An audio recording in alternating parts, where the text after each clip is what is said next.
Mas matibay na relasyon ng Indonesia at Pilipinas. Yan ang ipinangako ng Embahada ng Indonesia kay Pangulong Ferdinand R. Marcos Jr.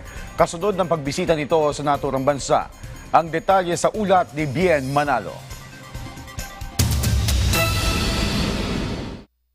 Tiniyak ng Indonesian Embassy na mas palalakasin ang diplomatic relations sa pagitan ng Indonesia at Pilipinas.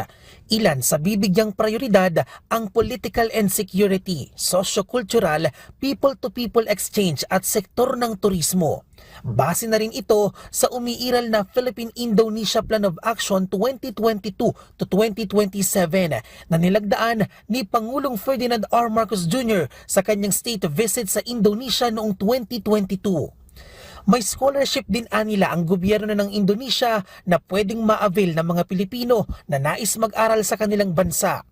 Samantala, ipinauubaya na ng Indonesian Embassy sa pag-uusap ng gobyerno ng Pilipinas at Indonesia ang usapin sa pagpapalaya sa mga Pinoy na nakakulong doon na karamihan ay sangkot sa illegal drugs trafficking.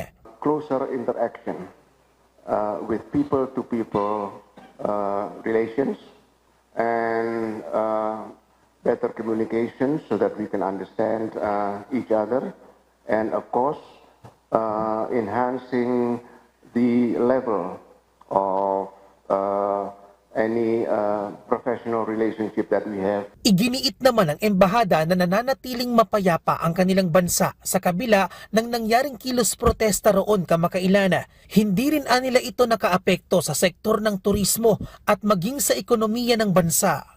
Yeah, the effects of the demonstration, it's not that big.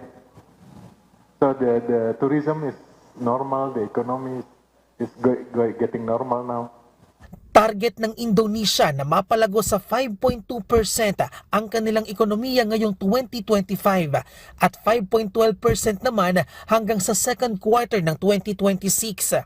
Ilan sa pagtutuunan ng pansin ang manufacturing, kalakalan at komersyo at tourism industry.